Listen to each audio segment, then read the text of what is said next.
Cas Flamboyant is 5,5 jaar geleden begonnen eigenlijk door Tanja Kokeltoren, de huidige vertrekkende directrice. En ja, zij heeft zich echt heel erg hard de afgelopen 5,5 jaar ingezet om Cas Flamboyant op te bouwen tot het moment waar het nu staat op de dag van vandaag. Tanja heeft natuurlijk heel erg haar best gedaan, omdat zij niet afhankelijk wilde zijn van andere partijen. Dus Tanja heeft juist heel veel moeite moeten doen om te zorgen dus dat andere partijen zoals Fondation Mariedal, ZVK, VWS ook aangehaakt konden blijven. Dus dat we financiering zouden kunnen krijgen en dat we daadwerkelijk gewoon hiervan echt een goede locatie zouden kunnen maken. We zijn afhankelijk voor 99% voor de vrijwilligers die ons ondersteunen. Er worden 24 uur per dag diensten gedraaid. Deels door vrijwilligers en een deel door de coördinatoren zelf. Om te zorgen dus dat alle zorg gewoon geborgd kan zijn hier op de hospice zelf. Vrijwilligers zijn heel belangrijk voor deze instantie. Ja, wij moeten het echt doen met behulp van de vrijwilligers. Daar heeft echt Tanja de afgelopen jaren heel erg veel ingestoken. Daarom wil ik ook een beroep doen op de gemeenschap van Bonaire.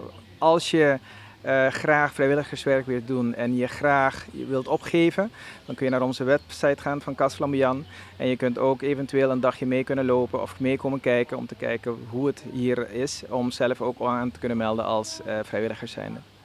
Deze organisatie die werkt met mensen die gaan sterven. Dit in onze cultuur is een beetje een moeilijke topic, laten we zo zeggen. Hoe gaat het tot nu toe?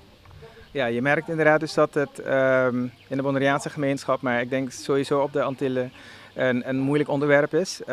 Afscheid nemen is iets dat niet prettig is en mensen houden het heel graag voor zichzelf. Wij van de Hospice Cas Flamboyant willen juist de mensen erop attenderen van wij zijn er voor jullie. Wij kunnen jullie ondersteunen en helpen met de faciliteiten. Je merkt dus dat heel veel terminale patiënten die in een thuissituatie zitten niet de faciliteiten thuis hebben om de juiste zorg te kunnen bieden.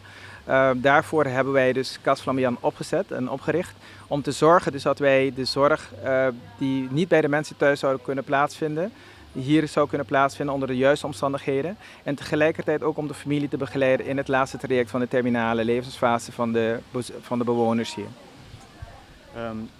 Hoe gaat het tot nu toe? Ja, het gaat heel erg goed, laten we het even zo zeggen.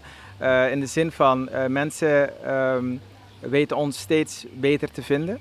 En het is ook heel belangrijk dat wij daarop blijven richten. Want uiteindelijk wat je merkt is dus dat patiënten vaak in een te late fase aangemeld worden bij de hospice.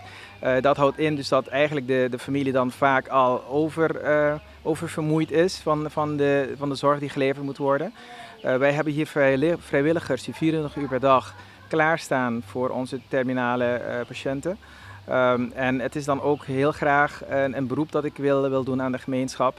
Van als er terminale patiënten thuis zijn die de zorg en de medische zorg, maar ook graag gewoon een praatje willen doen en gewoon graag het laatste fase van hun levensfase goed door willen brengen, dat ze zich kunnen aanmelden bij Cas Flamboyant. Dat kan gemakkelijk door een petitie te doen bij de huisarts en dan kan dat allemaal voor elkaar geregeld worden.